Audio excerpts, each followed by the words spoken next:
Noboru, Noboru Asayama. Just call me Nob. Auburn, Washington. My parents and my brothers and sisters. It was just like any small town. We had our neighborhood baseball team, or we went to high school. Some people went to college. The life went on, and when the war broke out, it just come crushing down. Unfortunately, the only thing we could do was, if we didn't get a college education or something, we ended up farming.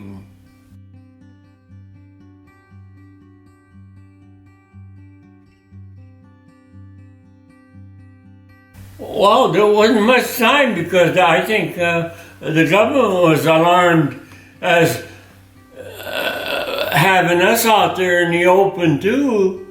They didn't know what our history was or how the Japanese were going to react. And we, on the other hand, we didn't know how the white people was going to react toward the Japanese. We were scared just as the whites were scared of the Orientals. It's just one thing drove the other. There was people that were educated and had Japanese neighbors. They understood us, but if you lived in town and you didn't know too many people, you were afraid.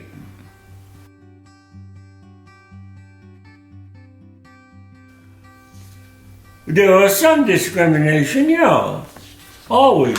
Yeah, discrimination. It's like Japanese wanted to go see some sightseeing or something, and there have been cases where they wouldn't let them in. There was discrimination. We weren't given the freedom.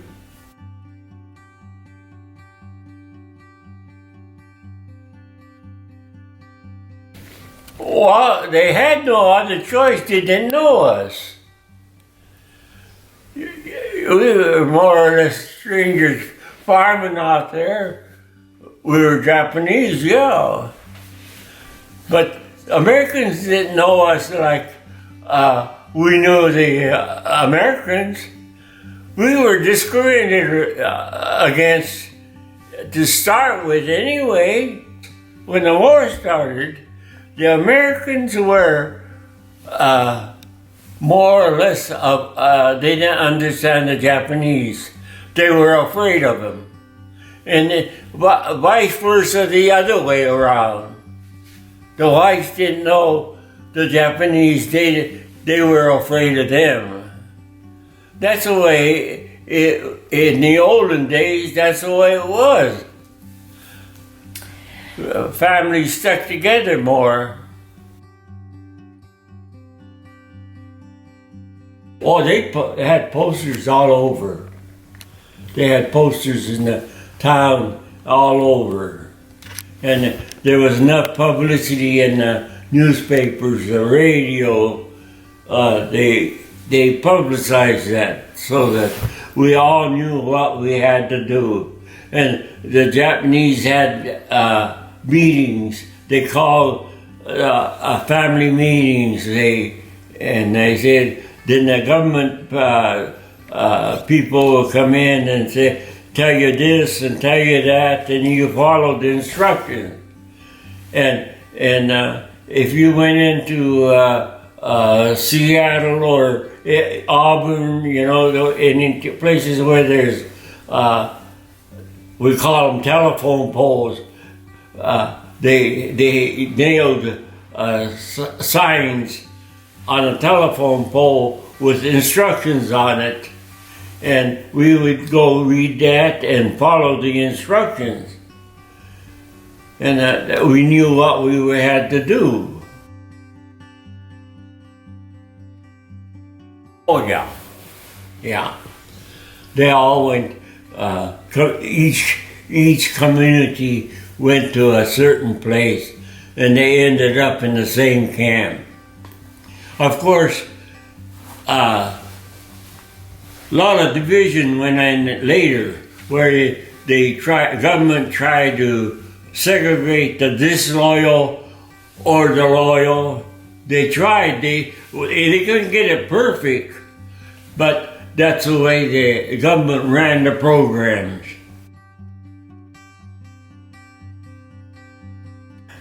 A little box, suitcase, about like that. Maybe 2 to a person. That's about it. Is all we got to take. 18, yeah.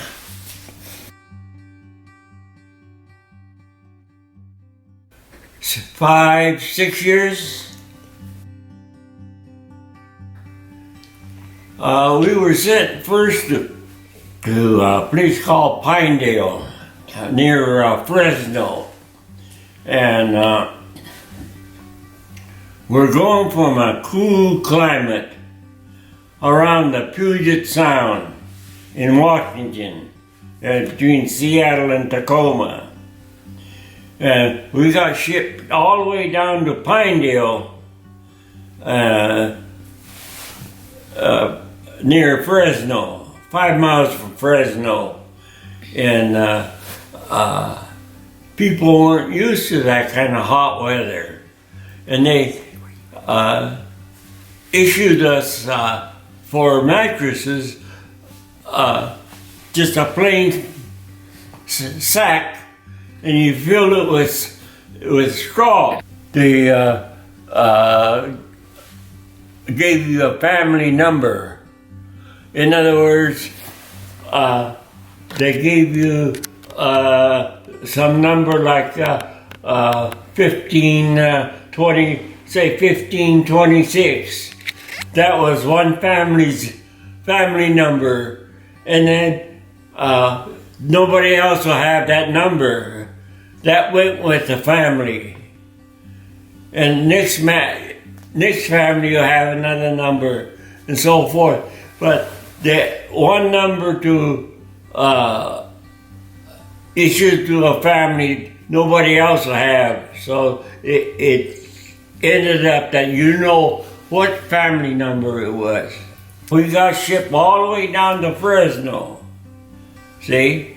Then shipped all the way back up to Oregon border.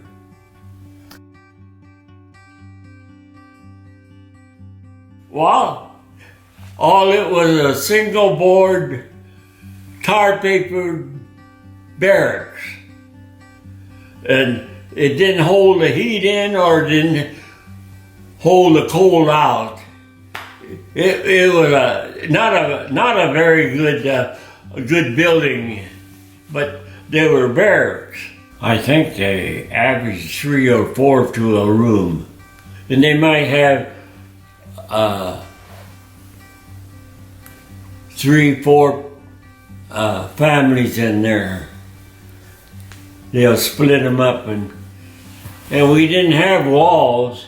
Well, some did, you know, they had maybe split 4 walls in there. But far as family go, in order to have their own privacy, all they could do was stretch a cord across there and hang blankets up there. And other side is sisters and so forth on one side, and the guys are on the other side, and you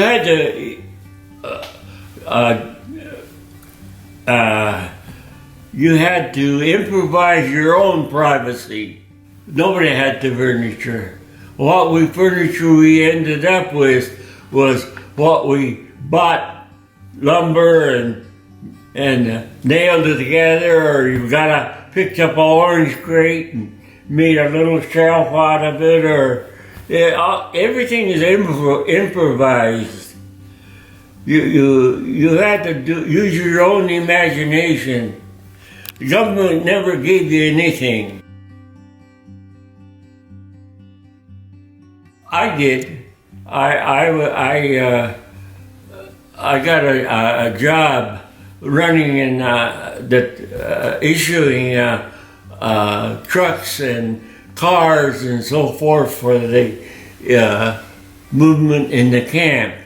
I would write out a ticket for the day. If this truck is supposed to be hauling this or going to do this, or to even the automobile for camp business. A motor pool used to issue it, and I worked there for a while. I worked in a mess hall for a while. There are different things I tried, you know.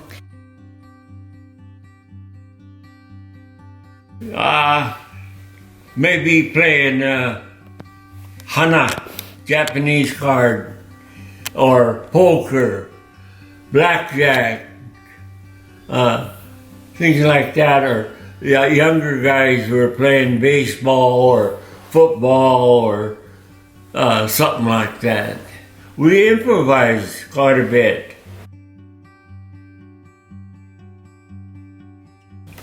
Well, it took some time for the feeling to, I think, to level off. The American soldiers up in Europe, they saw the Japanese soldiers, the Niseis, what we call the Niseis, American-born Japanese. The way they fought the war, they saved, like at Texas, 36 out of Texas. They saved the whole company. The Japanese soldiers went in and saved the Texas 36. They were trapped by Germans, and the Niseis went in there and rescued the whole bunch.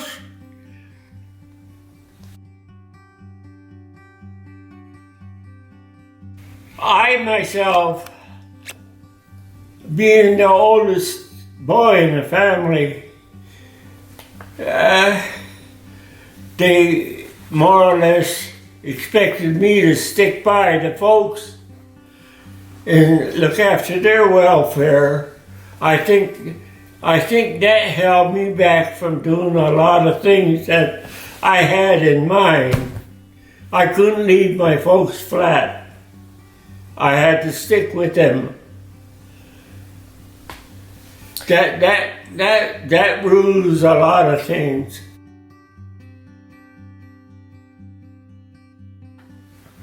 Oh yeah, it was in the camp. We had Japanese school or whatever we wanted to have. We did it. Oh, they got the government brought in the beefs and whatnot. Then if they got fish, they brought it in. We managed to cook up pretty good Japanese style food.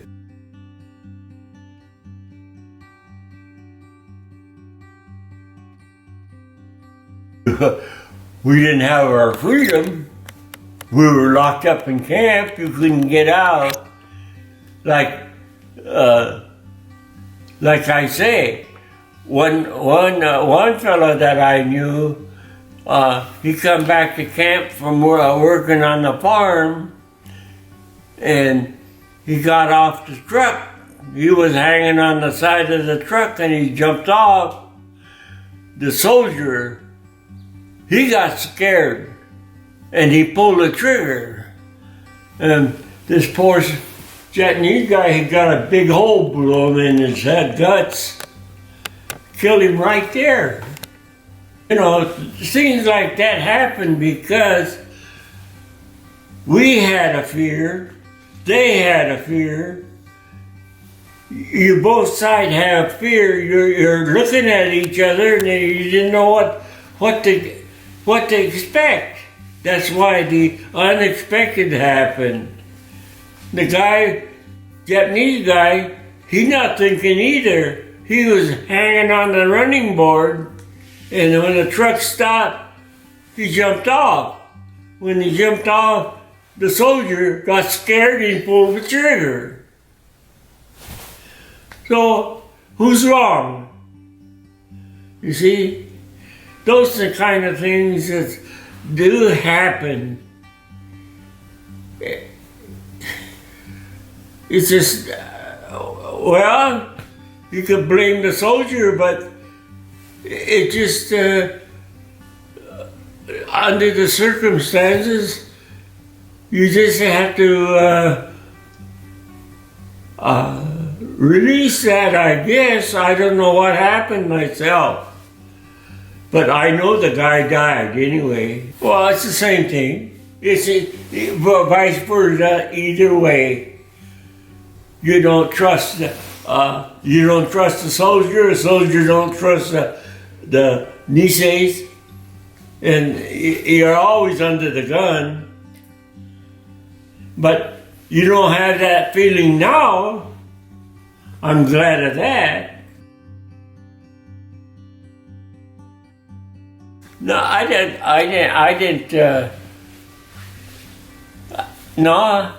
have any feeling of anything like that.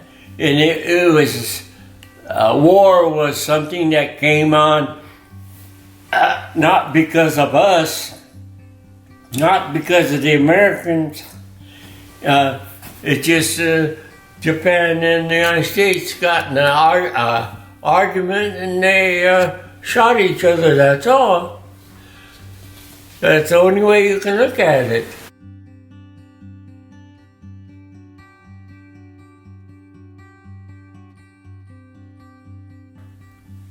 The wars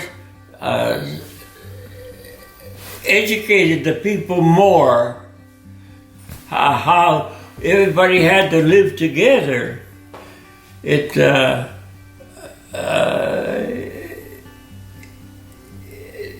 I